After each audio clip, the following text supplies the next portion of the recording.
ಪ್ರಿಯ ವಿದ್ಯಾರ್ಥಿಗಳೇ, ಇಲ್ಲಿವರೆಗೂ ನೀವು ನಮ್ಮ ಕರ್ನಾಟಕ ಪರೀಕ್ಷಾ ಪ್ರಾಧಿಕಾರದ ವಿವಿಧ ವಿಭಾಗಗಳ ನುರಿತ ಅಧಿಕಾರಿಗಳಿಂದ ಮಾಹಿತಿಯನ್ನು ಕೇಳಿದ್ದೀರಾ.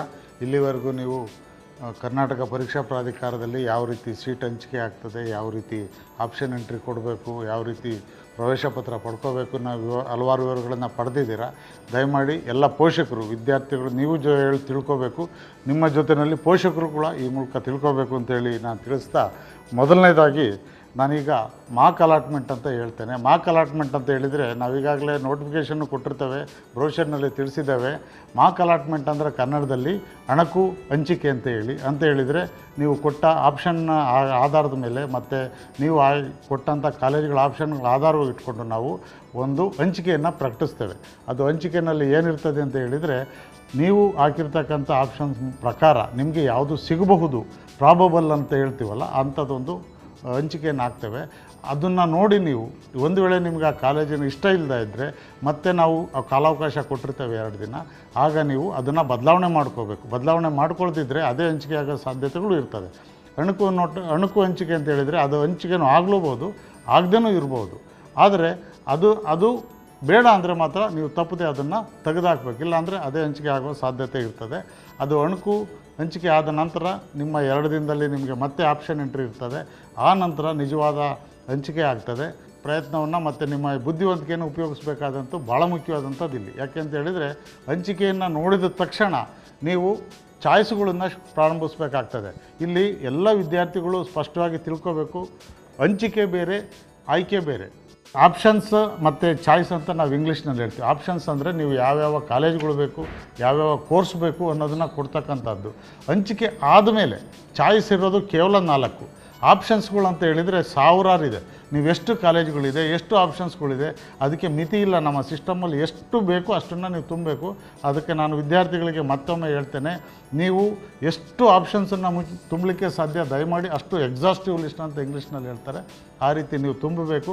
ಹಂಚಿಕೆ ಆದಮೇಲೆ ನೀವು ಚಾಯ್ಸ್ಗಳನ್ನು ಸರಿಯಾಗಿ ಅರ್ಥ ಮಾಡ್ಕೊಳ್ಳಿ. ನಮ್ಮ ಬ್ರೋಚರ್ನಲ್ಲಿ ಕೊಟ್ಟಿದ್ದೇವೆ ಈಗಾಗಲೇ ಯಾವ ರೀತಿ ಹಂಚಿಕೆ ಆ ಚಾಯ್ಸಸ್ ಇರ್ತದೆ ಅಂಥೇಳಿ. ಮುಖ್ಯವಾಗಿ 4 ಚಾಯ್ಸಸ್ ಇರ್ತದೆ.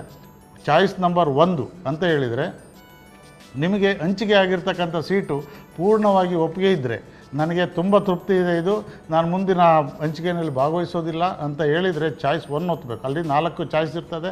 ಬಹುಶಃ ಈಗ ನಮ್ಮ ಅಧಿಕಾರಿಗಳು ಪ್ರೆಸೆಂಟೇಷನ್ ಮಾಡಬೇಕಾದ್ರೆ ತೋರಿಸಿರ್ತಾರೆ ಬಟನ್ಗಳು ಹೇಗಿರ್ತದೆ ಅಂತೇಳಿ.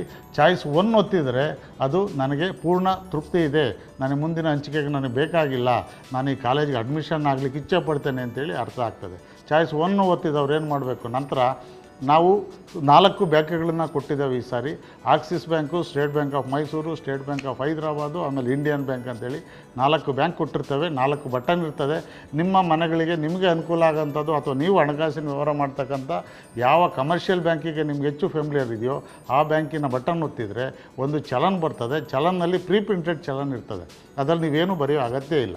ಅದರಲ್ಲಿ ಬ್ಯಾಂಕ್ ಅಕೌಂಟ್ ನಂಬರ್ ಇರ್ತದೆ, ನಿಮ್ಮ ಕಟ್ಟಬೇಕಾದ ಹಣ ಇರ್ತದೆ, ಯಾವ ಕೋರ್ಸ್ ಅಂತ ಇರ್ತದೆ.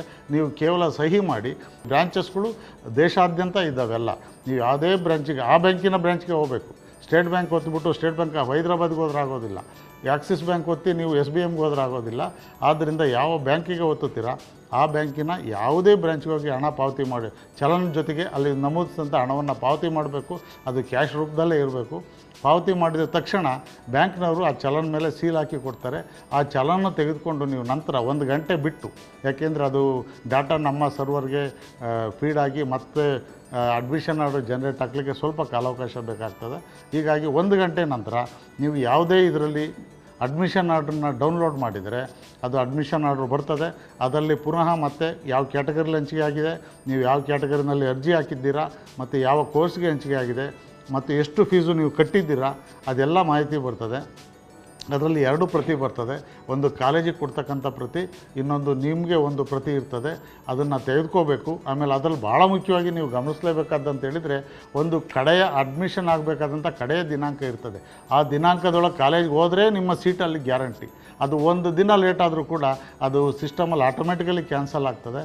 ಹೀಗಾಗಿ ನೀವು ಆ ಕಾಲೇಜಿನ ಕಡೆ ದಿನಾಂಕ ನಮೂದಿಸಿರ್ತೀವಲ್ಲ ಆ ದಿನಾಂಕದೊಳಗಾಗಿ ಏನಾದರೂ ಮಾಡಿ ಹೋಗಿ ಸೇರಬೇಕು. ಆಗ ನಿಮ್ಮ ಅಡ್ಮಿಷನ್ಸ್ ಎಲ್ಲ ಪ್ರೋಸೆಸ್ಸು ಕಂಪ್ಲೀಟ್ ಆಗ್ತದೆ. ಅದ್ರ ಜೊತೆಗೆ ಇನ್ನೊಂದಿರ್ತದೆ, ನೀವು ಅಡ್ಮಿಷನ್ ತೊಗೊಂಡ ತಕ್ಷಣ ಕಾಲೇಜಿನವ್ರಿಗೂ ಒಂದು URL ಕೊಟ್ಟಿರ್ತೇವೆ ಮತ್ತು ವಿದ್ಯಾರ್ಥಿಗಳಿಗೂ ಕೊಟ್ಟಿರ್ತೇವೆ. ಅದ್ರ ಮೂಲಕ ನಮಗೆ ಮಾಹಿತಿ ಕೊಟ್ಟರೆ ನಿಮ್ಮ ಅಡ್ಮಿಷನ್ನು 100% ಅಲ್ಲಿಗೆ ಕಂಪ್ಲೀಟ್ ಆಗ್ತದೆ. ಇದು ಒಂದನೇ ಚಾಯ್ಸ್ ಕೊಟ್ಟವ್ರಿಗೆ. ಎರಡನೇ ಚಾಯ್ಸ್ ಏನಾದರೂ ಕೊಡ್ತೀವಿ ಅಂತಂದರೆ, ಎರಡನೇ ಚಾಯ್ಸ್ ಅಂದರೆ ಏನು ಅಂತ ಹೇಳಿದರೆ, ನನಗೆ ಸೀಟ್ ಹಂಚಿಕೆ ಆಗಿರೋದು ಇಷ್ಟ ಇದೆ, ಆದರೆ ಮುಂದಿನ ಹಂತದಲ್ಲಿ ಇನ್ನೂ ಒಳ್ಳೇದು ಸಿಕ್ಕಿದರೆ ನಾನು ಇದನ್ನು ಬಿಡ್ಲಿಕ್ಕೆ ತಯಾರಿದ್ದೀನಿ ಅಂತೇಳಿ, ಅದು ಎರಡನೇ ಚಾಯ್ಸ್. ಆಗ ಏನಾಗ್ತದೆ ಅಂತ ಹೇಳಿದರೆ, ಎರಡನೇ ರೌಂಡ್ಗೆ ಹೋದಾಗ, ನೀವು ಮುಂದಿನ ರೌಂಡ್ಗೆ ಹೋದಾಗ ಹಂಚಿಕೆಗೆ ಎರಡು ಅಡ್ವಾಂಟೇಜ್ ನಿಮಗೆ. ಒಂದು, ಮುಂದಿನ ರೌಂಡ್ನಲ್ಲಿ ಇದಕ್ಕಿಂತ ಉತ್ತಮವಾದ ಆಗ್ಬೋದು, ಆಗದೆ ಹೋದರೆ ಇದಂತೂ ನಿಮ್ಮ ಹತ್ರ ಇದು ಉಳ್ಕೊಂಡೇ ಇರ್ತದೆ. ಹೀಗಾಗಿ ಎರಡನೇ ಚಾಯ್ಸನ್ನು ನೀವು ಕೊಟ್ಟರೆ ನೀವು ಮುಂದಿನ ಹಂತಕ್ಕೆ ಹೋಗಲಿಕ್ಕೆ ಅವಕಾಶ ಆಗ್ತದೆ. ಆದರೆ ಇಲ್ಲಿ ಫೀಸ್ ಕಟ್ಟೋ ಅಗತ್ಯ ಇಲ್ಲ. ಎರಡನೇ ಚಾಯ್ಸ್ ಕೊಟ್ಟಂಥ ವಿದ್ಯಾರ್ಥಿಗಳು ಯಾವುದೇ ಫೀಸ್ ಕಟ್ಟೋ ಅಗತ್ಯ ಇಲ್ಲ. ಅದೊಂದು ಮನಸ್ಸಿನಲ್ಲಿ ಇಟ್ಕೊಳ್ಳಿ. ನೀವು ಚಾಯ್ಸ್ 2 ಕೊಡಬೇಕು ಮತ್ತು ಮುಂದಿನ ಸುತ್ತಿನ ಹಂಚಿಕೆವರೆಗೂ ನೀವು ಕಾಯಬೇಕಾಗ್ತದೆ. ಮುಂದಿನ ಸುತ್ತಿನಲ್ಲಿ ನಿಮಗೇನಾದರೂ ಸುಧಾರಣೆ ಆದರೆ, ಅಂದರೆ ಇದಕ್ಕಿಂತ ಒಳ್ಳೆಯದು ಸಿಕ್ಕಿದರೆ, ನೀವು ಆವಾಗ ಮತ್ತೆ 4 ಚಾಯ್ಸ್ ಕೊಡ್ಬೋದು. 1 2 3 4ನ ನಿಮಗೆ ಹಂಚಿಕೆ ಆಗಲಿಲ್ಲ, ಇಂಪ್ರೂವ್ ಆಗಲಿಲ್ಲ ಅಂತ ಹೇಳಿದರೆ, ನಿಮಗೆ ಮೊದಲನೇ ಸುತ್ತಿನಲ್ಲಿ ಹಂಚಿಕೆ ಆಗಿದ್ದೇನೆ ಖಾತ್ರಿ ಆಗ್ತದೆ. ಅದನ್ನು ತೊಗೊಳ್ಳೇಬೇಕಾಗ್ತದೆ, ಮತ್ತು ಆಪ್ಷನ್ ಇರೋದಿಲ್ಲ. ಜೊತೆಗೆ ನೀವು ಅದನ್ನು ತೊಗೊಂಡ್ಮೇಲೆ ನಾನು ಆಗಲೇ ಹೇಳಿದಾಗೆ ಮತ್ತೆ ನೀವು ಬ್ಯಾಂಕ್ ಚಾಲನ್ನ ಡೌನ್ಲೋಡ್ ಮಾಡ್ಕೋಬೇಕು. ಬ್ಯಾಂಕಿಗೆ ಹೋಗಬೇಕು, ಹಣ ಕಟ್ಟಬೇಕು. ಆಮೇಲೆ ಪ್ರವೇಶ ಪತ್ರವನ್ನು ಡೌನ್ಲೋಡ್ ಮಾಡ್ಕೋಬೇಕು. ಪ್ರವೇಶ ಪತ್ರ ತೆಗೆದುಕೊಂಡು ಕಾಲೇಜುಗಳಿಗೆ, ನಿಮಗೆ ಹಂಚಿಕೆಯಾದ ಕಾಲೇಜುಗಳಿಗೆ ಹೋಗಿ ನಿಗದಿತ ದಿನಾಂಕದೊಳಗಾಗಿ ನೀವು ಅಲ್ಲಿ ಪ್ರವೇಶವನ್ನು, ಮೂಲ ದಾಖಲೆಗಳನ್ನು ಕೊಟ್ಟು ಅಲ್ಲಿ ಪ್ರವೇಶವನ್ನು ಪಡೀಬೇಕು. ಇದು ಭಾಳ ಮುಖ್ಯವಾದಂಥದ್ದು. ಮೂರನೇ ಚಾಯ್ಸ್ ನಂಬರ್ 3 ಅಂತ ಏನು ಹೇಳ್ತೇವೆ, ಇದು ಭಾಳ ಮುಖ್ಯವಾದಂಥದ್ದು.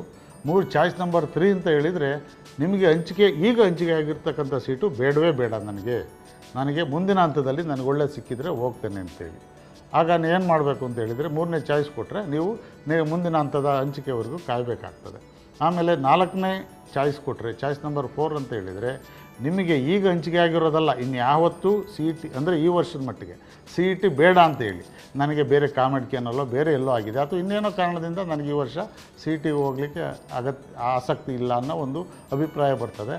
ಈ 4 ಚಾಯ್ಸ್ಗಳನ್ನು ತುಂಬ ಗಂಭೀರವಾಗಿ ಅರ್ಥ ಮಾಡಿಕೊಂಡು ಮಾಡಬೇಕು. ಸುಮ್ಮನೆ ಇದನ್ನು ದಯಮಾಡಿ ನಾನು ವಿದ್ಯಾರ್ಥಿಗಳಲ್ಲಿ, ಪೋಷಕರು ಇನ್ನೊಂದು ಸಾರಿ ಕೇಳ್ಕೊಳ್ತೇನೆ, ನಮ್ಮ ಸಿಸ್ಟಮ್ ಜೊತೆ ಆಟ ಆಡಬೇಡಿ. ನಮ್ಮ ಕಂಪ್ಯೂಟರು ಸಾಫ್ಟ್ವೇರ್ ಜೊತೆ ನೀವು ಸುಮ್ಮನೆ ನಮ್ಮನ್ನು ಟೆಸ್ಟ್ ಮಾಡಲಿಕ್ಕೆ ಹೋಗೋದಾಗಲಿ, ನಿಮ್ಮನ್ನು ಟೆಸ್ಟ್ ಮಾಡಲಿಕ್ಕೆ ಹೋಗೋದಾಗಲಿ ದಯಮಾಡಿ ಮಾಡಬೇಡಿ. ಅವೆಂದು ಆಟದ ಸಾಮಾನುಗಳಲ್ಲ.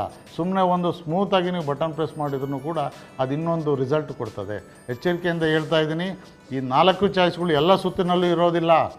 ಕೇವಲ ಮೊದಲನೇ ಸುತ್ತು, ಎರಡನೇ ಸುತ್ತಿನಲ್ಲಿ ಮಾತ್ರ ಚಾಯ್ಸ್ ಇರ್ತದೆ. ಸುತ್ತು ಕೊನೆಯ ಹಂತಕ್ಕೆ ಬಂದಾಗ, ಕೊನೆಯ ಸುತ್ತಿನಲ್ಲಿ ಕೇವಲ ಚಾಯ್ಸ್ ನಂಬರ್ 4, ಚಾಯ್ಸ್ ನಂಬರ್ 1 ಮಾತ್ರ ಇರ್ತದೆ. ಚಾಯ್ಸ್ ನಂಬರ್ 2 ಇರೋದಿಲ್ಲ, ಚಾಯ್ಸ್ ನಂಬರ್ 3 ಇರೋದಿಲ್ಲ. ಆದ್ದರಿಂದ ಕೊನೆಯ ಸುತ್ತಿನವರೆಗೂ ನೀವು ಬಂದು ಕೊನೆಗೆ ಮತ್ತೆ ನಾನು ಚಾಯ್ಸ್ 2 ಕೊಡ್ತೀನಿ ಅಂದರೆ ಆಗೋದಿಲ್ಲ. ಆದ್ದರಿಂದ ನಿಮ್ಮದು 1 2 3 4 ಚಾಯ್ಸಸ್ ಏನು ಹೇಳಿದ್ದೇನೆ ಅದು ಕೇವಲ ಮೊದಲ ಸುತ್ತು, ಎರಡನೇ ಸುತ್ತಿನಲ್ಲಿ ಮಾತ್ರ. ಇದು ಚಾಯ್ಸ್ ಬಗ್ಗೆ ಬಹುಶಃ ಎಲ್ಲರಿಗೂ ಅರ್ಥ ಆಗಿದೆ ಅಂತ ತಿಳ್ಕೊಂಡಿದ್ದೇನೆ. ಇನ್ನು ಮುಂದೆ ನಾನು ಈಗಾಗಲೇ ಡೌನ್ಲೋಡ್ ಹೇಗೆ ಮಾಡೋದು ಅಂತ ಕೂಡ ಹೇಳಿದ್ದೇನೆ. ಆಮೇಲೆ ಅಡ್ಮಿಷನ್ ಆರ್ಡರ್ ತೆಗೆದುಕೊಳ್ಳೋದು ಕೂಡ ಹೇಳಿದ್ದೇನೆ. ಕಾಲೇಜುಗಳಿಗೆ ಹೋಗಿ ನೀವು ರಿಪೋರ್ಟ್ ಹೇಗೆ ಮಾಡಬೇಕು ಅಂತಲೂ ಹೇಳಿದ್ದೇನೆ. ಇನ್ನೊಂದು ಭಾಳ ಮುಖ್ಯವಾದಂಥದ್ದು ನೀವೆಲ್ಲ ವಿದ್ಯಾರ್ಥಿಗಳು ತಿಳ್ಕೊಬೇಕು ಅಂತ ಹೇಳಿದರೆ, ಫೀ ಸ್ಟ್ರಕ್ಚರ್ ಬಗ್ಗೆ ನೀವೆಲ್ಲ ವೆಬ್ಸೈಟ್ ನೋಡೋ ಅಭ್ಯಾಸ ಇಟ್ಕೋಬೇಕು. ಪ್ರತಿದಿನ KEA ವೆಬ್ಸೈಟನ್ನು ನೋಡಬೇಕಾಗ್ತದೆ. ಆದರೆ ಯಾಕೆಂದರೆ ನಾವು ದಿನನಿತ್ಯ ಪ್ರತಿಯೊಬ್ಬ ವಿದ್ಯಾರ್ಥಿಗೂ ಮೆಸೇಜ್ ಕಳ್ಸೋಕ್ಕೂ ಆಗೋದಿಲ್ಲ, ನಾವು ಪತ್ರಿಕೆಗಳಲ್ಲಿ ಹಾಕ್ಲಿಕ್ಕೂ ಆಗೋದಿಲ್ಲ. ನಮ್ಮ ಏನೇ ಸುದ್ದಿ ವಿದ್ಯಾರ್ಥಿಗಳಿಗೆ ತಲುಪಿಸ್ಬೇಕು, ಪೋಷಕರಿಗೆ ನೀಡಬೇಕು ಅಂತ ಇದ್ದರೆ ವೆಬ್ಸೈಟ್ನಲ್ಲೇ ಹಾಕ್ತಿರ್ತೀವಿ. ನೀವು ದಯಮಾಡಿ ಡೈಲಿ 2 ಸಾರಿ ವೆಬ್ಸೈಟ್ ನೋಡೋದನ್ನು ಅಭ್ಯಾಸ ಮಾಡ್ಕೋಬೇಕು. ಕಳೆದ ವರ್ಷ ಯಾವ್ಯಾವ ಕೋರ್ಸ್ನಲ್ಲಿ ಯಾವ್ಯಾವ ಸೀಟ್ಗಳಿತ್ತು, ಎಷ್ಟೆಷ್ಟು ಸೀಟಿತ್ತು ಅಂತ ಕೊಟ್ಟಿದ್ದೇವೆ. ಅದು ಒಂದು ಅಂದಾಜು. ಹೆಚ್ಚು ಕಡಿಮೆ ಈ ವರ್ಷವೂ ಅಷ್ಟೇ, ಪ್ಲಸ್ ಆರ್ ಮೈನಸ್ ಸ್ವಲ್ಪ ಇರ್ತದೆ. ಹೀಗಾಗಿ ನೀವು ನಮ್ಮ ಸೀಟ್ ಮ್ಯಾಟ್ರಿಕ್ಸಿಗೆ ಕಾಯಬಾರ್ದು. ನೀವು ಈಗಲೇ ವರ್ಕೌಟ್ ಮಾಡಿಕೊಂಡು ಬ್ರೋಷರ್ನ ಆಧಾರದ ಮೇಲೆ ಎಷ್ಟು ಸೀಟ್ಸ್ ಲಭ್ಯ ಆಗ್ತದೆ, ನನಗೆ ಬೇಕಾದ ಕಾಲೇಜಿನಲ್ಲಿ ನನಗೆ ಬೇಕಾದ ಕೋರ್ಸ್ ಇದೆಯಾ, ಎಷ್ಟು ಸೀಟ್ ಇದ್ದಾವೆ, ಆಮೇಲೆ ನನ್ನ ಕ್ಯಾಟಗರಿಗೆ, ನನ್ನ ಪ್ರವರ್ಗಕ್ಕೆ ಅಲ್ಲಿ ಏನಾದ್ರು ಸಿಕ್ಕೋ ಚಾನ್ಸಸ್ ಇದೆಯಾ, ನನ್ನ ರ್ಯಾಂಕಿಗೆ ಸಿಕ್ಕೋ ಚಾನ್ಸಸ್ ಇದೆಯಾ ಅಂತ ಗಮನಿಸಬೇಕು. ನಮ್ಮ CET ವೆಬ್ನಲ್ಲಿ ಕಳೆದ ವರ್ಷ ಹಂಚಿಕೆಯಾದಂಥ ಪ್ರತಿಯೊಂದು ಕೋರ್ಸನ್ನ, ಪ್ರತಿಯೊಂದು ಕಾಲೇಜಿನ, ಪ್ರತಿಯೊಂದು ಕ್ಯಾಟಗರಿಯ ಕಟ್ ಆಫ್ ಲೈನ್ ಕೊಟ್ಟಿದ್ದೇವೆ. ಇದನ್ನು ನೋಡ್ಕೋಬೇಕು. ಅದು ನೋಡೋದ್ರಿಂದ ನಿನ್ನ ರ್ಯಾಂಕಿಗೂ ಅದಕ್ಕೂ ಎಷ್ಟು ಹತ್ರ ಇದೆ, ನೀವು ಸಿಗೋ ಚಾನ್ಸಸ್ ಇದೆಯಾ ಅಂತ ನೋಡ್ಕೋಬೇಕು. ಆಮೇಲೆ ವಿದ್ಯಾರ್ಥಿಗಳಿಗೆ ಇನ್ನೊಂದು ನಾನು ಈ ಮೂಲಕ ಮನವಿ ಮಾಡಿಕೊಡ್ತೇನೆ, ಪೋಷಕರಿಗೆ ಏನಂತ ಹೇಳಿದರೆ, ರ್ಯಾಂಕು ತುಂಬ ಕಡಿಮೆ ಇದೆ, ನನಗೆ ಸಿಕ್ಕೋದಿಲ್ಲ ಅನ್ನೋದು ದಯಮಾಡಿ ನಿರುತ್ಸಾಹ ಆಗಬೇಡಿ. ಯಾಕೆ ಅಂತ ಹೇಳಿದರೆ ನನಗೆ ಈ ರ್ಯಾಂಕ್ ಪ್ರಕಾರ ಮೆಡಿಕಲ್ ನನಗೆ 5,000 ರ್ಯಾಂಕ್ ಬಂದಿದೆ, ಕಳೆದ ವರ್ಷ 3,000 ಮೆಡಿಕಲ್ ಸಿಕ್ಕಿದೆ, ನನಗೆ ಈ ವರ್ಷ ಸಿಕ್ಕೋ ಚಾನ್ಸ್ ಇಲ್ಲ ಅಂತೇಳಿ ಮೆಡಿಕಲ್ ಕೊಡದೆ ಇರಬೇಡಿ. ದಯಮಾಡಿ ಎಲ್ಲ ಕೋರ್ಸ್ನೂ ಕೊಡಿ. ನೀವು ಬರೀ ಮೆಡಿಕಲ್ ಬಿಟ್ಬಿಟ್ಟು ನಿನಗೆ ಬೇಕಾದ 4 ಇಂಜಿನಿಯರ್ ಕೊಟ್ಟರೆ ಬರೀ 4ರಲ್ಲೇ ಒಳ್ಳೇದು ಕೊಡ್ತದೆ ಅಂತ ತಿಳ್ಕೊಬೇಡಿ. ರಾಜ್ಯದಲ್ಲಿ 1,57,000 ಮಕ್ಕಳಲ್ಲಿ ಇನ್ಯಾರಿಗೋ ನಿಮಗಿಂತ ನಿಮ್ಮದೇ ಕ್ಯಾಟಗರಿನಲ್ಲಿ ಜಾಸ್ತಿ ರ್ಯಾಂಕ್ ಇರ್ಬೋದು, 0.001% ಜಾಸ್ತಿ ಇದ್ದರೂ ಕೂಡ ಅವನ ಆಪ್ಷನ್ಗೆ ಹೋಗ್ತದೆ ಹೊರತಾಗಿ ನಿಮಗೆ ಸಿಗೋದಿಲ್ಲ. ಆ ಕಾರಣದಿಂದ ದಯಮಾಡಿ ನೀವು ಆಪ್ಷನ್ಸ್ ಕೊಡಬೇಕಾದ್ರೆ ಎಲ್ಲ ಕಾಲೇಜ್ಗಳು ನಿಮ್ಗೆ ಯಾವ್ಯಾವುದು ಹೋಗ್ಲಿಕ್ಕೆ ಇಷ್ಟ ಇದೆ. ನನಗೆ ಉದಾಹರಣೆಗೆ ಮೆಡಿಕಲ್ನಲ್ಲಿ ಬೆಂಗಳೂರು ಮೆಡಿಕಲ್ ಕಾಲೇಜು ಅದು ಸಿಕ್ಕಿದ್ರೆ ನನಗೆ ಜೀವನದಲ್ಲಿ ಇನ್ಯಾವುದು ಕೋರ್ಸ್ ಬೇಡ ಅನ್ನೋ ಇದ್ದರೆ ಅಲ್ಲಿಂದ ಶುರು ಮಾಡಿಕೊಡಿ. ಎಂಜಿನಿಯರಿಂಗ್ಗೆ ಹೋಗಬೇಕು, ನಾನು ಮೆಡಿಕಲ್ ಬೇಡ ಅಂತ ಹೇಳಿದರೆ ನೀವು ಎಂಜಿನಿಯರಿಂಗ್ನಲ್ಲಿ ಕೊಟ್ಕೊಂಡೋಗಿ. ಎಂಜಿನಿಯರಿಂಗು ಮೆಡಿಕಲ್ ಎಲ್ಲ ಬರೆದಿರೋ PCM PCB ಎಲ್ಲ ಎಕ್ಸಾಮ್ ಬರೆದಿರೋರು ದಯಮಾಡಿ ಮೆಡಿಕಲ್ ಕೋರ್ಸ್ನಿಂದ ಪ್ರಾರಂಭ ಮಾಡಿ. ನಿಮ್ಗೆ ಎಷ್ಟು ಕೋರ್ಸ್ಗಳಿದೆ, ಎಷ್ಟು ಆಪ್ಷನ್ಸ್ ಇದೆ ಅದನ್ನು ಕೊಡಬೇಕು. ಅದಕ್ಕೆ ಮೊದಲೇ ಮನೆಯಲ್ಲಿ ವರ್ಕೌಟ್ ಮಾಡಿ ಕೂತ್ಕೋಬೇಕು.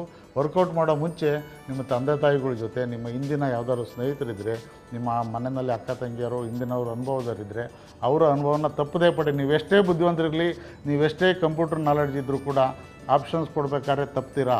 ದಯಮಾಡಿ ಮೊದಲೇ ಎಕ್ಸಸೈಸ್ ಮಾಡ್ಕೊಳ್ಳಿ, ಮೆಂಟಲಿ ಪ್ರಿಪೇರ್ ಆಗಿ. ಆಮೇಲೆ ಇನ್ನೊಂದು ನಮ್ಮ ಆಪ್ಷನ್ ಕೊಡ್ತಕ್ಕಂಥ ಕಾಲಾವಧಿ ತುಂಬ ಕಡಿಮೆ ಇರ್ತದೆ, 2-3 ದಿನ ಇರ್ತದೆ. ಅಷ್ಟು ದಿನದೊಳಗಡೆಗೆ ನೀವು ಆಪ್ಷನ್ಸ್ಗಳು ಕೊಡಬೇಕು. ಆಮೇಲೆ ಮುಖ್ಯವಾಗಿ ಗ್ರಾಮಾಂತರ ಪ್ರದೇಶದ ಮಕ್ಕಳಿಗೆ ನಾನು ಹಳ್ಳಿ ಜನಗಳಿಗೆ ಹೇಳೋದೇನಂತ ಹೇಳಿದರೆ, ನೀವು ನಾಳೆ ಕೊಡೋಣ ಅಂತ ದಯಮಾಡಿ ಮುಂದಕ್ಕೆ ಹೋಗಬೇಡಿ. ನಿಮ್ಮ ಹಳ್ಳಿನಲ್ಲಿ ಯಾವಾಗ ಕರೆಂಟ್ ಹೋಗ್ತದೋ ನಿಮಗೂ ಗೊತ್ತಿಲ್ಲ, ನಮಗೂ ಗೊತ್ತಿಲ್ಲ. ಕರೆಂಟ್ ಹೋದ್ಮೇಲೆ ಲ್ಯಾಪ್ಟಾಪ್ನಲ್ಲಿ ನನಗೆ ಸಿಗಲಿಲ್ಲ ಸರ್ ನಾನು ಆಪ್ರೇಷನ್, ಯಾಕೆ ಅಂತ ಅಂದರೆ 5 ನಿಮಿಷ 10 ನಿಮಿಷ ಮಾಡೋದಲ್ಲ ಅದು. ಆಪ್ಷನ್ ಎಂಟ್ರಿ ಅಂದರೆ ಕನಿಷ್ಠ ನನ್ನ ಅಂದಾಜಿನ ಪ್ರಕಾರ ಒಂದು 4-5 ಗಂಟೆ ಬೇಕು ಎಕ್ಸಸೈಸ್ ಮಾಡಿದರೂ ಕೂಡ. ನೀವು ದಿನ ಮುಂದಕ್ಕೆ ಹಾಕ್ದೆ ಅದನ್ನು ಆಯ್ಕೆಯನ್ನು, ಆ ಚಾಯ್ಸ್ ಆಪ್ಷನ್ ಕೊಡೋದನ್ನು ನಿಮ್ಗೆ ಯಾವಾಗ ಆಗ್ತದೆ ತಕ್ಷಣ ಕೊಟ್ಬಿಡ್ಬೇಕು. ಆಮೇಲೆ ಮೊದಲು ಆಪ್ಷನ್ ಕೊಟ್ಟವ್ರಿಗೆ ಮೊದಲೇ ಸಿಗ್ತದೆ ಅನ್ನೋ ಕಲ್ಪನೆ ಬೇಡ. ಯಾವಾಗ ಕೊಟ್ಟರು ಆ ನಿಗದಿತ ಅವಧಿನಲ್ಲಿ ಒಂದೇ ಸಾರಿ ಹಂಚಿಕೆ ಆಗ್ತಕ್ಕಂಥದ್ದು. ಇದನ್ನು ದಯಮಾಡಿ ತಿಳ್ಕೊಡಿ. ನಾನು ಹೇಳಬೇಕಾದಂಥ ಮುಖ್ಯ ವಿಷಯ ಅಂತ ಹೇಳಿದರೆ ಫೀ ಸ್ಟ್ರಕ್ಚರ್ನ ನಾವು ಹಾಕಿರ್ತೀವಿ, ಯಾವ್ಯಾವ ಕಾಲೇಜ್ಗೆ ಯಾವ್ಯಾವ ಕೋರ್ಸ್ಗೆ ಎಷ್ಟೆಷ್ಟು ಅಂತ ಹಾಕಿರ್ತೀವಿ, ಅದನ್ನು ನೋಡ್ಕೊಳ್ಳಿ. ನಾನು ಇಲ್ಲಿ ಒಂದು ವಿಷಯ ಸ್ಪಷ್ಟಪಡಿಸ್ತೇನೆ. SC ST ಕ್ಯಾಟಗರಿ 1 ಮಕ್ಕಳಿಗೆ, ಈ ಮಕ್ಕಳಿಗೆ ಸರ್ಕಾರದ ಆದೇಶದ ಪ್ರಕಾರ ಫೀ ಕನ್ಸೆಷನ್ ಇರ್ತದೆ. ಆದರೆ ಅವರ ಆದಾಯ 2.5 ಲಕ್ಷದ ಒಳಗಿರಬೇಕು ವಾರ್ಷಿಕವಾಗಿ. ಅವರು ಅದಕ್ಕೆ ಸಂಬಂಧಪಟ್ಟ ತಹಶೀಲ್ದಾರಿಂದ ಪಡೆದ ಆದಾಯ ದೃಢೀಕರಣ ಪತ್ರವನ್ನು ಕೊಟ್ಟಿರಲೇಬೇಕು. ಅವರ ಅರ್ಜಿನಲ್ಲಿ ಅವರ ಆದಾಯವನ್ನು ನಮೂದಿಸಿದ ಮಾತ್ರಕ್ಕೆ ನಾವು ಅವ್ರಿಗೆ ಹಂಚಿಕೆ ಮಾಡೋದಿಲ್ಲ. ತಹಶೀಲ್ದಾರ್ ದೃಢೀಕರಣ ಕೊಟ್ಟಿದ್ದರೆ ಮಾತ್ರ ಅದ್ರ ಮೇಲೆ ನಮ್ಮ ಸಿಸ್ಟಮ್ ತಗೊಳ್ತದೆ. ಆದ್ದರಿಂದ ನೀವು 2.5 ಲಕ್ಷ ಆದಾಯ ಒಳಗಿರ್ತಕ್ಕಂಥ SC ST ಕ್ಯಾಟಗರಿ 1 ಮಕ್ಕಳಿಗೆ ಫೀ ಕನ್ಸೆಷನ್ ಸಿಗ್ತದೆ. ನಮ್ಮ ಅಡ್ಮಿಷನ್ ಆರ್ಡ್ರಲ್ಲೇ ಅದು ಬರ್ತದೆ. ಫೀ ಕನ್ಸೆಷನ್ ಅಂದರೆ ಒಂದು ಜ್ಞಾಪಕ ಇಟ್ಕೊಳ್ಳಿ, ಸರ್ಕಾರದ ಆದೇಶದ ಪ್ರಕಾರ ಟ್ಯೂಷನ್ ಫೀಸ್ ಮಾತ್ರ ಕನ್ಸೆಷನ್, ಉಳಿದಂಥ ಫೀಸು ನೀವು ಕಟ್ಟಲೇಬೇಕಾಗ್ತದೆ. ಇನ್ನು ಬೇರೆ ಯಾವುದೇ ಫೀಸ್ ಇದ್ದರೂ ಕಟ್ಟಬೇಕಾಗ್ತದೆ SC ST ಕ್ಯಾಟಗರಿ 1ಗೆ. ಆಮೇಲೆ ಇನ್ನು ಉಳಿದಂಥ 2A 2B 3A 3B ಈ ಕ್ಯಾಟಗರಿ ಮಕ್ಕಳಿಗೂ ಫೀ ಕನ್ಸೆಷನ್ ಇದೆ. ಅವರ ಆದಾಯದ ಮಿತಿ 1 ಲಕ್ಷದೊಳಗಿರಬೇಕು. ಆದರೆ ನಾವೇನು ಮಾಡಿದ್ದೇವೆ ಅಂತೇಳಿದರೆ, ನೀವು ಬ್ರೌಚರ್ನಲ್ಲಿ ದಯಮಾಡಿ ಓದ್ಕೊಳ್ಳಿ ಎಲ್ಲರೂ. ಇವರಿಗೆ ನಮ್ಮ ಇದರಲ್ಲಿ ಕನ್ಸೆಷನ್ಸ್ ಕೊಡೋದಿಲ್ಲ. ನೀವು ನೇರವಾಗಿ ಅಡ್ಮಿಷನ್ಸ್ ತೊಗೊಂಡ ನಂತರ ತಕ್ಷಣ ನೀವು ಮಾಡಬೇಕಾದಂಥ, ನಾನು ಕಳೆದ ವರ್ಷವೂ ನೋಡಿದ ವಿದ್ಯಾರ್ಥಿಗಳು ಬಂದು ಹೇಳಿದ್ದಾರೆ, ಹಿಂದುಳಿದ ವರ್ಗದ ಇಲಾಖೆಯವರು ಆನ್ಲೈನಲ್ಲಿ ಅಪ್ಲಿಕೇಶನ್ಸ್ ತೊಗೊಳ್ತಾರೆ. ಆದ್ದರಿಂದ ನೀವು ಅಡ್ಮಿಷನ್ ತೊಗೊಂಡ ತಕ್ಷಣ ನೀವು ಮಾಡಬೇಕಾದ ಮೊದಲನೇ ಕೆಲಸ ಅಂತ ಹೇಳಿದರೆ, ಬ್ಯಾಕ್ವರ್ಡ್ ಕ್ಲಾಸ್ನವ್ರು ಎಲ್ಲರೂ ಅಲ್ಲಿ ಬ್ಯಾಕ್ವರ್ಡ್ ಕ್ಲಾಸ್ ಡಿಪಾರ್ಟ್ಮೆಂಟಿಂದ ನಿಮ್ಮ ಕಾಲೇಜು ಮೂಲಕ ಅರ್ಜಿಗಳು ಹೋಗಬೇಕು. ಅದಕ್ಕೆ ಅರ್ಜಿ ಹಾಕಲಿಕ್ಕೆ ಮರಿಬೇಡಿ. ಅರ್ಜಿ ಹಾಕ್ತಿದ್ರೆ ನಿಮ್ಮ ಫೀಸ್ ರೀಫಂಡ್ ಆಗೋದಿಲ್ಲ. ಅದೊಂದು ಭಾಳ ಮುಖ್ಯವಾದಂಥದ್ದು. ಆಮೇಲೆ ಇನ್ನೊಂದು, ಮೈನಾರಿಟಿ ಮಕ್ಕಳೇನಾದ್ರು ಇದ್ದರೆ, ಅಂದರೆ ಅಲ್ಪಸಂಖ್ಯಾತ ಸಮುದಾಯಕ್ಕೆ ಸೇರಿದಂಥ, ಅಂದರೆ ಕ್ರಿಶ್ಚಿಯನ್ಸು, ಮುಸ್ಲಿಮ್ಸು, ಜೈನ್ಸು, ಬುದ್ಧು, ಆಮೇಲೆ ಪಾರ್ಸೀಸು, ಒಟ್ಟು 6 ಕಮ್ಯುನಿಟೀಸ್ಗೆ ಕರ್ನಾಟಕ ಮೈನಾರಿಟಿ ಡೆವಲಪ್ಮೆಂಟ್ ಕಾರ್ಪೊರೇಷನಿಂದ ಸಾಲ ಕೊಡ್ತಾರೆ ಫ್ರೀಯಾಗಿ. ಅದಕ್ಕೆ ಈಗಾಗಲೇ ನಮ್ಮ ಹತ್ರ 10 ಕೋಟಿನೂ ಈ ವರ್ಷ ದುಡ್ಡು ಕೊಟ್ಟಿದ್ದಾರೆ. ನಾವು ಇಟ್ಕೊಂಡಿದ್ದೇವೆ. ಯಾವ ವಿದ್ಯಾರ್ಥಿಗಳು ಈ ಕಮಿಟಿನಲ್ಲಿ ಬರ್ತಕ್ಕಂಥ ವಿದ್ಯಾರ್ಥಿಗಳು ಸೀಟ್ ತೆಗೆದುಕೊಳ್ತಿರೋ ಅವರ ಆದಾಯದ ಮಿತಿ ಈ ಸಾರಿ 6 ಲಕ್ಷ ಮಾಡಿರೋದ್ರಿಂದ 6 ಲಕ್ಷದ ಒಳಗಿದ್ದರೆ ಅಂಥವ್ರಿಗೆ ನಾವು ನಿಮ್ಮಿಂದ ಫೀಸ್ ತೊಗೊಳ್ಳೋದಿಲ್ಲ. ಕಾಲೇಜ್ಗೆ ನೀವು ನೇರವಾಗಿ ಹೋಗಿ ಅಡ್ಮಿಷನ್ ಆಗ್ಬೋದು. ನಮ್ಮ ಅಡ್ಮಿಷನ್ ಪತ್ರದಲ್ಲೂ ಕೂಡ ಅರಿವು ಕಾರ್ಯಕ್ರಮದಲ್ಲಿರೋದ್ರಿಂದ 0 ಅಂತ ಇರ್ತದೆ. ನೀವು ನಿಮ್ಮ ಫೀಸನ್ನು ನಾವೇ ಕಟ್ತೇವೆ. ಆದ್ದರಿಂದ ಈ ಸಮುದಾಯಕ್ಕೆ ಸಂಬಂಧಪಟ್ಟ ವಿದ್ಯಾರ್ಥಿಗಳಿದ್ರೂ ಅದನ್ನು ಮನಸ್ಸಿನಲ್ಲಿ ಇಟ್ಕೊಳ್ಳಿ. ಇದು ಫೀಸ್ ಸ್ಟ್ರಕ್ಚರ್ ಬಗ್ಗೆ ಆಯಿತು. ಆಮೇಲೆ ಭಾಳ ಮುಖ್ಯವಾಗಿ ಎಲ್ಲ ವಿದ್ಯಾರ್ಥಿಗಳು ತಿಳ್ಕೊಳ್ಳೇಬೇಕಾದಂಥದ್ದು. ಪೋಷಕರುಗಳು ಕೂಡ ನಮ್ಮ ಪ್ರಾಧಿಕಾರದ ಬಗ್ಗೆ ತಪ್ಪು ಅಭಿಪ್ರಾಯ ಯಾಕೆ ಬಂದಿದೆ ಅಂತ ಹೇಳಿದರೆ, ನಮ್ಮ ದುಡ್ಡು ತೆಗೆದುಕೊಳ್ತಾರೆ, ರೀಫಂಡ್ ಮಾಡಬೇಕಾದ್ರೆ ಹಿಂಸೆ ಕೊಡ್ತಾರೆ, ಕಷ್ಟ ಕೊಡ್ತಾರೆ ಅಂತ ಹೇಳ್ತಾರೆ. ಆದರೆ ಕಾನೂನು ಪ್ರಕಾರ ಫೋರ್ಫಿಚರ್ ಆಫ್ ಫೀಸ್ ಅಂತ ಒಂದು ಕಾಲಮ್ ಇದೆ, ನಮ್ಮಲ್ಲಿ ನಿಯಮ ಇದೆ. ಆ ನಿಯಮದ ಪ್ರಕಾರ ವಿದ್ಯಾರ್ಥಿಗಳು ಸೀಟ್ ಆಯ್ಕೆ ಮಾಡಿಕೊಂಡ್ರೆ ಕೊನೆಯ ಸುತ್ತಿನವರೆಗೆ ಯಾವಾಗ ಬೇಕಾದರೂ ಸರೆಂಡರ್ ಮಾಡ್ಬೋದು. ಯಾವುದು ಚಾಯ್ಸ್ 1 ಅಲ್ಲದ್ದು. ಚಾಯ್ಸ್ 1 ಕೊಟ್ಟರೆ ಮತ್ತೆ ನೀವು ಸರೆಂಡರ್ ಮಾಡೋಕ್ಕೆ ಬರೋದಿಲ್ಲ. ಮತ್ತು ಮುಂದಿನ ಸುತ್ತಿಗೂ ನಿಮಗೆ ಹಂಚಿಕೆಗೆ ಅವಕಾಶ ಇರೋದಿಲ್ಲ. ಚಾಯ್ಸ್ 1 ಅಂದರೆ ನಾನು ಆಗಲೇ ಹೇಳಿದ್ದೇನೆ, 100% ನನಗೆ ಒಪ್ಪಿಗೆ ಆದ್ದರಿಂದ ತೊಗೊಂಡು ಹೋಗ್ತಾ ಇದ್ದೀನಿ. ಚಾಯ್ಸ್ 1 ನಾನು ಹೇಳ್ತಾ ಇಲ್ಲ. ಈಗ ಉಳಿದಂಥ ವಿದ್ಯಾರ್ಥಿಗಳು ಚಾಯ್ಸ್ 2, ಚಾಯ್ಸ್ 3 ಇದ್ದವ್ರು, 4 ಅಂತೂ ಇಲ್ಲವೇ ಇಲ್ಲ ಬಿಡಿ, ಅವ್ರು ಹೋಗ್ತಾರೆ. 2 and 3 ಇದ್ದವ್ರು ಏನು ಮಾಡಬೇಕು ಅಂತ ಹೇಳಿದರೆ, ಅವ್ರಿಗೆ ಸೀಟ್ ಒಪ್ಪಿಗೆ ಆಗದಿದ್ದರೆ ಅಥವಾ ಅವ್ರು ಸೀಟ್ ತೊಗೊಂಡಿದ್ದಾರೆ, ಅವ್ರು ಇನ್ನೇನೋ ಕಾರಣದಿಂದ ಅವ್ರಿಗೆ ಸೀಟ್ ಬೇಕಾಗಿರೋದಿಲ್ಲ, ಅಂಥ ಸಂದರ್ಭದಲ್ಲಿ ದಯಮಾಡಿ ನೀವು ತಕ್ಷಣ ನಮ್ಮ ಪ್ರಾಧಿಕಾರಕ್ಕೆ ಲೆಟ್ರ್ ಹಾಕಬೇಕು, ನನಗೆ ಸೀಟ್ ಬೇಡ ಅಂತೇಳಿ. ಕೊನೆಯ ಸುತ್ತಿನ ಆಪ್ಷನ್ ಎಂಟ್ರಿ ಶುರುವಾಗ ಮುಂಚೆ ಕೊಡಬೇಕು. ಇದು ಡೆಡ್ ಲೈನ್. ಆಯ್ಕೆ ಆಪ್ಷನ್ ಎಂಟ್ರಿ ನಾವು ಒಂದು ಟೈಮ್ ಕೊಟ್ಟಿರ್ತೀವಿ, 10 ಗಂಟೆಯಿಂದ ಶುರು ಆಗ್ತದೆ ಅಂದರೆ ಅಷ್ಟು ಒಳಗಡೆಗೆ ತಂದು ಕೊಟ್ಟರೆ ನಾವು ನಿಮ್ಮ ಸೀಟನ್ನು ಆ ಸುತ್ತಿಗೆ ಕೊಡ್ತೀವಿ, ಬೇರೆಯವ್ರು ಯಾರಿಗೂ ಆಯ್ಕೆ ಆಗ್ತದೆ. ಆಗ ನಿಮಗೆ ಫೀಸ್ ಏನೂ ತೊಂದರೆ ಆಗೋದಿಲ್ಲ. ಆದರೆ ಅದಕ್ಕಾಗಿ 5,000ನ ಕಟ್ ಮಾಡ್ಕೊಳ್ತೀವಿ, ಉಳಿದಂಥ ಫೀಸನ್ನು ಹಿಂದಿರುಗಿಸ್ತೀವಿ. ಒಂದು ವೇಳೆ ನೀವೇನಾದರೂ ಕೊನೆಯ ಸುತ್ತಿನವರೆಗೂ ನೀವೇನಾದ್ರು ನಮಗೆ ತಿಳಿಸ್ದೆ ಸುಮ್ಮನೆ ಸೀಟ್ ತೊಗೊಳೋದು, ಹಂಚಿಕೆ ಪಡ್ಕೊಳ್ಳೋದು, ನೀವು ನಮಗೂ ಹೇಳೋದಿಲ್ಲ, ಕಾಲೇಜ್ಗೆ ಹೋಗಿ ರಿಪೋರ್ಟ್ ಮಾಡ್ಕೊಳ್ಳೋದಿಲ್ಲ ಅಂತ ಹೇಳಿದರೆ ಅದು ನಿಮ್ಮ ಪೂರ್ಣ ಫೀಸನ್ನು ರದ್ದುಗೊಳಿಸಿ. ಫೋರ್ಫಿಚರ್ ಆಫ್ 100% ಆಫ್ ಯುವರ್ ಫೀಸ್. ಆಮೇಲೆ ಪ್ರಾಧಿಕಾರದಲ್ಲಿ ದುಡ್ಡು ಇಟ್ಕೊಡ್ರು, ಅವರು ದುಡ್ಡು ನಮಗೆ ಕೊಡಲಿಲ್ಲ ಅಂತೇಳಿ ಯಾವುದೇ ರೀತಿ ದೂರು ಬಂದರೂ ನಾವು ಸಹಿಸೋದಿಲ್ಲ. ಆದ್ದರಿಂದ ವಿದ್ಯಾರ್ಥಿಗಳು, ಪೋಷಕರು ಈಗಲೇ ಇದನ್ನು ಮನಸ್ಸಿನಲ್ಲಿ ಇಟ್ಕೋಬೇಕು. ಇದೆಲ್ಲ ನೀವೆಲ್ಲ ಚೆನ್ನಾಗಿ ಅರ್ಥ ಮಾಡ್ಕೊಂಡಿದ್ದೀರ ಅಂತ ತಿಳ್ಕೊಂಡಿದ್ದೇನೆ. ಈ ಮೂಲಕ ನೀವು ಬರೀ ಇಲ್ಲಿ ಕೇಳಿದ್ದಲ್ಲ, ನಿಮ್ಮ ಪೋಷಕರಿಗೆ ಮತ್ತು ನಿಮ್ಮ ಸ್ನೇಹಿತರಿಗೆ, ನಿಮ್ಮ ನೆಂಟರು, ಇಷ್ಟರು, ಬಂಧು ಬಳಗದ ವಿದ್ಯಾರ್ಥಿಗಳಿಗೂ ಕೂಡ ಈ ವಿಷಯವನ್ನು ಸ್ಪಷ್ಟವಾಗಿ ಹೇಳಬೇಕು ಅಂತೇಳಿ ನಾನು ಹೇಳ್ತೇನೆ. ವಿದ್ಯಾರ್ಥಿಗಳೇ, ಇಲ್ಲಿವರೆಗೂ ನೀವೆಲ್ಲ ನಮ್ಮ ಹಂಚಿಕೆ ಯಾವ ರೀತಿ ಆಗ್ತದೆ, ಅಡ್ಮಿಷನ್ಸ್ ಯಾವ ರೀತಿ ತೊಗೋಬೇಕು, ಫೀಸ್ ಹೆಂಗೆ ಕಟ್ಟಬೇಕು ಅಂತ ತಿಳ್ಕೊಂಡಿದ್ದೀರಾ. ಈಗ ಭಾಳ ಮುಖ್ಯವಾಗಿ ಕೆಲವು ವರ್ಗದ ವಿಶೇಷ ವರ್ಗ ಅಂತೇಳಿ ನಮ್ಮ ಸೀಟಿನಲ್ಲಿ ಒಂದು ವರ್ಗ ಇದೆ. ಅದು ಯಾವ್ಯಾವುದು ಅಂತೇಳಿದರೆ ಅಂಗವಿಕಲರು, NCC, ಸ್ಪೋರ್ಟ್ಸು, ಎಕ್ಸ್ ಡಿಫೆನ್ಸು, ಇವ್ರದ್ದೆಲ್ಲ ಸ್ಪೆಷಲ್ ಕ್ಯಾಟಗರಿ ಅಂತ ಇದೆ. ಇವ್ರಿಗೆಲ್ಲ ಏನು ಕೆಲವು ವಿದ್ಯಾರ್ಥಿಗಳು, ಪೋಷಕರಲ್ಲಿ ಆತಂಕ ಇದೆ. ಏನಂತ ಹೇಳಿದರೆ, ನಾವು ವೆರಿಫಿಕೇಷನ್ ಮಾಡಿಸ್ಕೊಂಡು ಹೋಗಿದ್ದೇವೆ, ನಮ್ಗೆ ಹಂಚಿಕೆ ಆಗ್ತದೋ ಇಲ್ವೋ ಅಂತೇಳಿ. ಎಲ್ಲ ವೆರಿಫಿಕೇಷನ್ ಆದವ್ರಿಗೆಲ್ಲ ಹಂಚಿಕೆ ಆಗೋದಿಲ್ಲ. ನಮ್ಮ ವೆಬ್ಸೈಟನ್ನು ನೀವು ನೋಡ್ತಾ ಇರಿ. ಅಂಗವಿಕಲತೆ 40%ಗಿಂತ ಎಬೋ ಇದ್ದವ್ರಿಗೆ ಮಾತ್ರ ಅರ್ಹತೆ ಬರ್ತದೆ. ನಮ್ಮ ಮೆಡಿಕಲ್ ಬೋರ್ಡ್ನವರು ಕೊಟ್ಟ ದೃಢೀಕರಣ ಪತ್ರದ ಆಧಾರದ ಮೇಲೆ ಅದನ್ನು ನಾವು ವೆಬ್ಸೈಟ್ನಲ್ಲಿ ಹಾಕ್ತೀವಿ. ಇಷ್ಟರಲ್ಲೇ ಅದನ್ನು ವೆಬ್ಸೈಟ್ನಲ್ಲಿ ನೋಡ್ತಾ ಇರಬೇಕು. ಆಮೇಲೆ ಎರಡನೇದಾಗಿ NCCದು ಹಾಕ್ತೇವೆ, ಸ್ಪೋರ್ಟ್ಸ್ದು ಕೂಡ ಹಾಕ್ತೀವಿ. ಸ್ಪೋರ್ಟ್ಸ್ ಎಲ್ಲ ವಿಭಾಗದಲ್ಲಿ ಭಾಗವಹಿಸಿದ ವಿದ್ಯಾರ್ಥಿಗಳಿಗೂ ನಾವು ಅರ್ಹತೆ ಕೊಡೋದಿಲ್ಲ. ನಮ್ಮ CT ರೂಲ್ಸ್ ಪ್ರಕಾರ ಕೆಲವೊಂದು ವಿಭಾಗದ ವಿದ್ಯಾರ್ಥಿಗಳಿಗೆ ಮಾತ್ರ ಅರ್ಹತೆ ಸಿಗ್ತದೆ. ಅದರಂತೆ ನಾವು ಯಾರ್ಯಾರಿಗೆ ಎಷ್ಟೇ ಅರ್ಹತೆ ಇದೆ, ಎಷ್ಟು ಪ್ರಿಫರೆನ್ಸ್ ಇದೆ ಅಂತೇಳಿ ನಾವು ನಮ್ಮ ವೆಬ್ಸೈಟಲ್ಲಿ ಹಾಕ್ತೀವಿ, ನೋಡ್ಕೊಳ್ಳಿ. ಕೆಲವು ವಿದ್ಯಾರ್ಥಿಗಳು, ಪೋಷಕರು ದಾಖಲೆ ಪರಿಶೀಲನೆ ಮಾಡೋಕ್ಕೆ ಬಂದಾಗ ಅವರು ನಮ್ಮ ಚೆಕ್ ಲಿಸ್ಟ್ನಲ್ಲಿ ನೋ ಅಂತ ಬರೆದಿರ್ತಾರೆ, ಸ್ಪೆಷಲ್ ಕ್ಯಾಟಗರಿ. ಆದ್ರೂ ಗಾಬರಿ ಬಿಡೋದು ಅಗತ್ಯ ಇಲ್ಲ. ಯಾಕೆಂತ ಹೇಳಿದರೆ, ಆ ಸಿಸ್ಟಮಲ್ಲಿ ವೆಬ್ಸೈಟ್ನಲ್ಲಿ ಹಾಕಿದ ಮೇಲೆ ನಮ್ಮ ಸಿಸ್ಟಮಲ್ಲಿ ಆಟೋಮ್ಯಾಟಿಕಲಿ ಅದು ಅಪ್ಡೇಟ್ ಆಗ್ತದೆ. ಹೀಗಾಗಿ ಯಾರ್ಯಾರಿಗೆ ಎಲಿಜಿಬಿಲಿಟಿ ಇರ್ತದೆ ಅವ್ರಿಗೆ ಹಂಚಿಕೆ ಆಗಬೇಕಾದ್ರೆ ನಿಮ್ಮ ಯಾವ ಸ್ಪೆಷಲ್ ಕ್ಯಾಟಗರಿನಲ್ಲಿ ಹ್ಯಾಂಡಿಕ್ಯಾಪ್ ಇದ್ದರೆ ಅಥವಾ NCC, ಸ್ಪೋರ್ಟ್ಸು, ಡಿಫೆನ್ಸು ಏನೇನಿದೆ ಅದ್ರ ಪ್ರಕಾರನೇ ಹಂಚಿಕೆ ಆಗ್ತದೆ. ಆದ್ದರಿಂದ ಯಾವುದೇ ವಿದ್ಯಾರ್ಥಿಗಳು, ಪೋಷಕರು ಆತಂಕ ಪಡುವಂಥ ಅಗತ್ಯ ಇಲ್ಲ. ಇಲ್ಲಿ ನಾನು ಮತ್ತೊಮ್ಮೆ ಆಗಲೇ ಹೇಳಿದ್ದೇನೆ, ನಾನು ನಮ್ಮ ಸಾಫ್ಟ್ವೇರನ್ನು ನೀವು ಟೆಸ್ಟ್ ಮಾಡಲಿಕ್ಕೆ ಹೋಗಬೇಡಿ, ನಮ್ಮ ಸಿಸ್ಟಮ್ಗಳಲ್ಲಿ ಆಟ ಆಡೋಕ್ಕೆ ಹೋಗಬೇಡಿ ಅಂತ ಹೇಳಿದ್ದೇನೆ. ಯಾಕೆ ಅಂತ ಹೇಳಿದರೆ, ಭಾಳಷ್ಟು ವಿದ್ಯಾರ್ಥಿಗಳು ನಾವು ಭಾಳ ವರ್ಷಗಳಿಂದ ನೋಡ್ತಾ ಇದ್ದೀವಿ.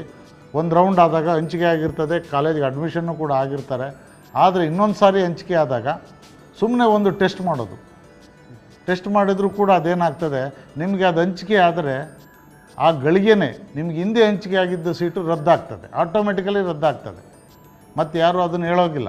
ಮತ್ತು ನಿಮ್ಗೆ ಏನಾಗ್ತದೆ, ನೀವೇನು ತಿಳ್ಕೊಂಡಿರ್ತೀವಿ, ನಾನು ಸುಮ್ಮನೆ ಓದ್ತಿದ್ದೇನೆ, ಹಂಚಿಕೆ ಆಗಿರಲಿಕ್ಕಿಲ್ಲ ಅಂತ ತಿಳ್ಕೊಂಡಿರ್ತೀರ. ಅವ್ರು ನೀವು ನೋಡೋದೇ ಇಲ್ಲ ಹಂಚಿಕೆನ. ಆಗೇನು ಮಾಡಿರ್ತದೆ ಅಂದರೆ, ಹಿಂದಿನ ಹಂಚಿಕೆ ರದ್ದಾಗಿರ್ತದೆ, ಈಗಿನ ಹಂಚಿಕೆ ಆದರೂ ಕೂಡ ನೀವು ಅದನ್ನು ನೋಡಿರೋದಿಲ್ಲ. ನೋಡಿದರೂ ಕೂಡ ನಿಮ್ಗೆ ಇಷ್ಟ ಇಲ್ಲ ಅಂತೇಳಿ ಕಾಲೇಜಿಗೆ ಸೇರೋಕ್ಕೆ ಹಿಂದೇಟ್ ಹಾಕಿರ್ತೀರ. ಆಮೇಲೆ ನೀವು ಇಲ್ಲೂ ಸೀಟ್ ಕಳ್ಕೊಳ್ತೀರಾ, ಅಲ್ಲೂ ಸೀಟ್ ಕಳ್ಕೊಳ್ತೀರಾ, ಎಲ್ಲೂ ಸೀಟ್ ಸಿಗೋದಿಲ್ಲ. ಇದನ್ನಾಗ್ಬಿಟ್ಟು ಇದನ್ನು ಹೇಳಲಿಕ್ಕೆ ನಿಮ್ಮ ತಂದೆಯರಿಗೂ ಹೇಳೋದಿಲ್ಲ. ಭಾಳಷ್ಟು ವಿದ್ಯಾರ್ಥಿಗಳು ಏನು ಮಾಡ್ತಿರ್ತಾರೆ ಅಂತ ಹೇಳಿದರೆ, ಕಾಲೇಜಿಗೆ ಹೋಗಿ ಮೊದಲನೇ ರೌಂಡಲ್ಲಿ ಹಂಚಿಕೆ ಆದ ಕಾಲೇಜಿಗೆ ಹೋಗಿ ಸೇರಿಕೊಂಡಿರ್ತಾರೆ. 100 ಮಕ್ಳ ಜೊತೆನಲ್ಲಿ ಇವರು ಹೋಗಿ ಕ್ಲಾಸ್ಗೆ ಹೋಗ್ತಿರ್ತಾರೆ. ನನಗೇನು ಹೊರಗಡೆ ಕಳಿಸಿಲ್ಲ ಅಂತೇಳಿ ಇಲ್ಲಿ ಅಲೋ ಆಗ್ತಿರ್ತದೆ. ಬಟ್ ಆ್ಯಕ್ಚುಲಿ ಅವ್ರಿಗೆ ಸೆಕೆಂಡ್ ರೌಂಡಲ್ಲಿ ಅವ್ರ ಆಪ್ಷನ್ ಕೊಟ್ಟ ತಕ್ಷಣ ಅದು ಫಸ್ಟ್ ರೌಂಡ್ ಕ್ಯಾನ್ಸಲ್ ಆಗಿರ್ತದೆ. ಆಮೇಲೆ ಭಾಳಷ್ಟು ವಿದ್ಯಾರ್ಥಿಗಳು ಪೋಷಕರು ನಮ್ಮಲ್ಲಿ ಬಂದು ಹೇಳ್ತಾರೆ, ಸರ್ ನಾವು ಕಾಲೇಜಿಗೆ ಹೋಗ್ತಾನೆ ಇದ್ದೀವಿ, ನೀವು ರದ್ದಾಗಿದೆ ಅಂತ ಹೇಳ್ತೀರಾ ಅಂತೇಳಿ. ಆದರೆ ನಮ್ಮ ಸಿಸ್ಟಮಲ್ಲಿ ಅದಕ್ಕೆಲ್ಲ ಅವಕಾಶ ಇಲ್ಲ. ನೀವು ಎಚ್ಚರಿಕೆಯಿಂದ ಚಾಯ್ಸನ್ನು ಕೊಡಬೇಕಾಗ್ತದೆ. ಒಂದು ಸಾರಿ ಹಂಚಿಕೆ ಆದರೆ ಕಾಲೇಜಿಗೆ ಸೇರಿದರೆ ಮತ್ತೊಮ್ಮೆ ಪ್ರಯತ್ನ ಮಾಡೋಕ್ಕೆ ಹೋಗಬೇಡಿ. ನೀವು ಸೆಕೆಂಡ್ ಚಾಯ್ಸು ಥರ್ಡ್ ಚಾಯ್ಸು ಕೊಟ್ಟವ್ರು ಮಾತ್ರ ಮುಂದಿನ ಸುತ್ತುಗಳಲ್ಲಿ ಪ್ರಯತ್ನ ಪಡಿ. ಒಂದನೇ ಚಾಯ್ಸ್ ಕೊಟ್ಟು ನೀವೇನಾದರೂ ಆಯ್ಕೆ ಮಾಡಿಕೊಂಡು ಪ್ರವೇಶ ಪಡೆದ್ರೆ ಮತ್ತೊಮ್ಮೆ ಬಂದರೆ ನಿಮಗೆ ಆ ಸೀಟು ಹೋಗ್ತದೆ, ಈ ಸೀಟು ಹೋಗ್ತದೆ. ಇದು ಒಂದು ಭಾಳ ಮುಖ್ಯವಾಗಿ ISMH ಅಂದರೆ Indian system of health Ayurveda, homeopathy ಈ ಕೋರ್ಸ್ ಮಾಡೋರು ತುಂಬ ಎಚ್ಚರಿಕೆಯಿಂದ ಇರಬೇಕು. ಯಾಕೆಂತ ಹೇಳಿದರೆ ನಾವು ಪ್ರತಿ ವರ್ಷಗಳು ನೋಡ್ತಾ ಇದ್ದೀವಿ, ಈ ಕೋರ್ಸ್ಗಳದ್ದು ಸ್ವಲ್ಪ ಸೀಟ್ ಹಂಚಿಕೆ ನಿಧಾನವಾಗಿ ಬರ್ತದೆ. ಎಲ್ಲ ಕೋರ್ಸ್ಗಳು ಮುಗಿದ ಮೇಲೆ ಬರುವಂಥ ಸ್ವಭಾವ ಜಾಸ್ತಿ. ಆಗ ಏನು ಮಾಡ್ತಾರೆ, ಭಾಳಷ್ಟು ವಿದ್ಯಾರ್ಥಿಗಳು ಇಂಜಿನಿಯರ್ ಹೋಗ್ತಿರ್ತಾರೆ. ನಿಮ್ಮಲ್ಲಿ ಒಂದು ಕೌತುಕ ಇದೆ ಎಲ್ಲರಲ್ಲೂ, ಆಯುರ್ವೇದ ಅಂದರೆ ಡಾಕ್ಟ್ರು, ಹೆಂಗೋ MBBS ಬದಲಾಗಿ ಆಯುರ್ವೇದ ಸಿಕ್ಕಿದ್ರು ನಾನು ಡಾಕ್ಟ್ರ್ ಅಂತ ತಿಳ್ಕೊಬೋದು ಅಂತೇಳಿ ಅದನ್ನು ಕ್ಯೂರಿಯಾಸಿಟಿಗೆ ಒತ್ತು ಬಿಡ್ತಾರೆ. ಅದು ಹಂಚಿಕೆ ಆಗಿಬಿಡ್ತದೆ. ಆಗ ಏನಾಗ್ತದೆ, ನಾನು ಆಗಲೇ ಹೇಳಿದಾಗ ಇಂಜಿನಿಯರಿಂಗ್ ಸೀಟು ತಾನಾಗಿ ರದ್ದಾಗ್ತದೆ.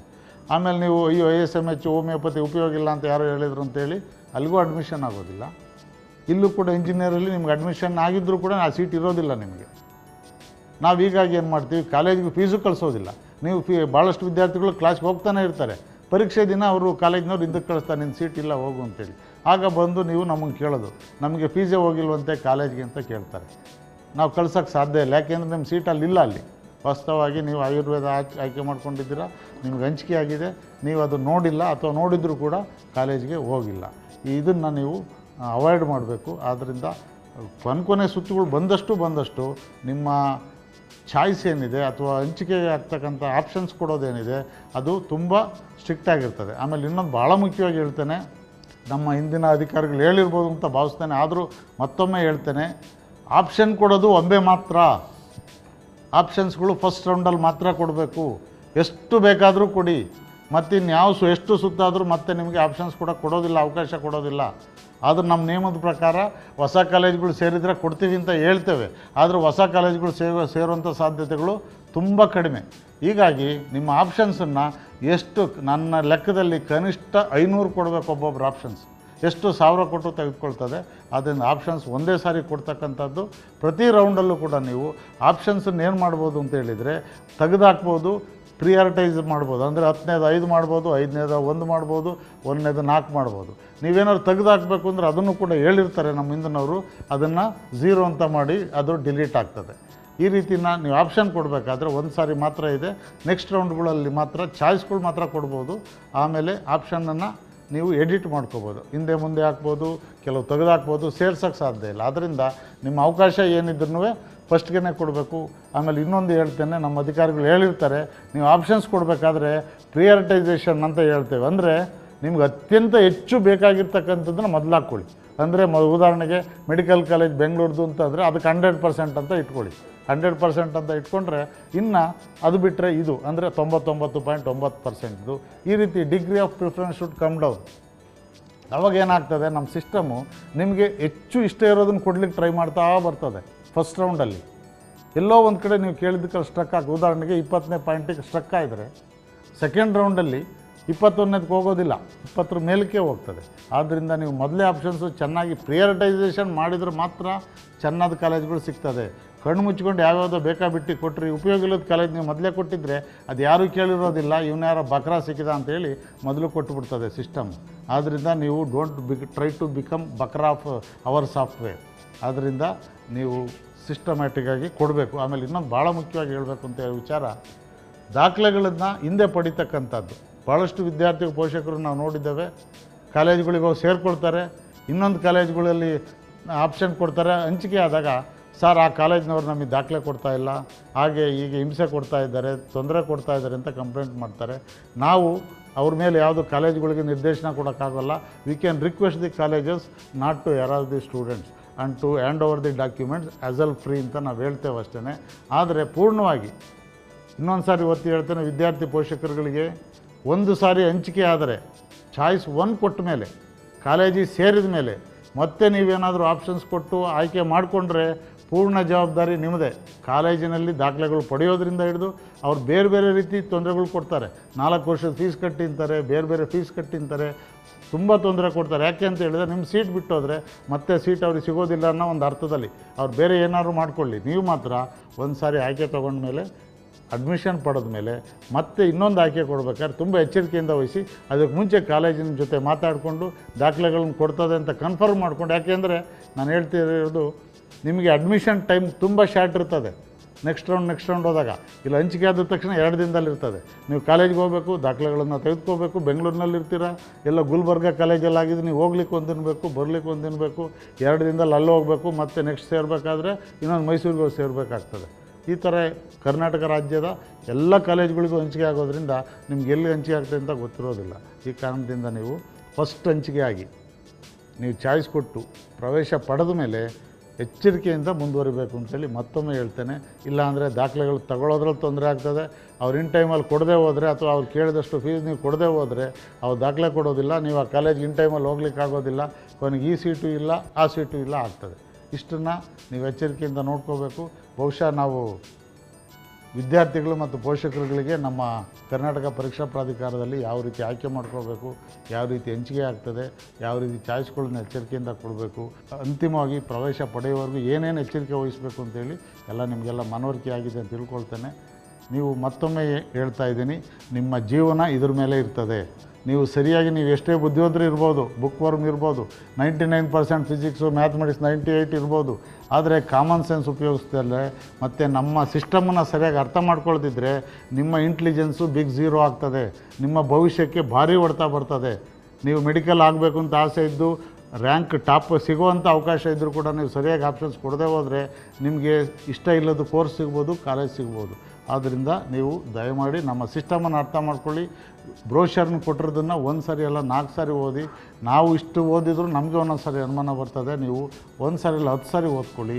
ಆಮೇಲೆ ಸಿಸ್ಟಮ್ಗಳಿದ್ದರೆ ಮನೆಯಲ್ಲೇ ಇದು ಮಾಡಿ. ಇನ್ನೊಂದು ಸಾರಿ ಹೇಳ್ತೇನೆ, ಯಾವುದೇ ವಿದ್ಯಾರ್ಥಿ ಪೋಷಕರು ಸೈಬರ್ ಸೆಂಟ್ರ್ಗಳಿಗೆ ಹೋಗಿ ಎಲ್ಲ ಅವ್ರಿಗೆ ಕೊಟ್ಟಿದ್ದೀನಿ ಸರ್, ಅವರು ನಾನು ಚಾಯ್ಸ್ 1 ಕೊಡೋದು ಅವ್ರು 4 ಕೊಟ್ಟವ್ರೆ 3 ಕೊಟ್ಟವ್ರೆ ಅಂತ ವಿದ್ಯಾರ್ಥಿಗಳು ಭಾಳ ಜನ ಬರ್ತಾರೆ ನಮ್ಮ ಹತ್ರ.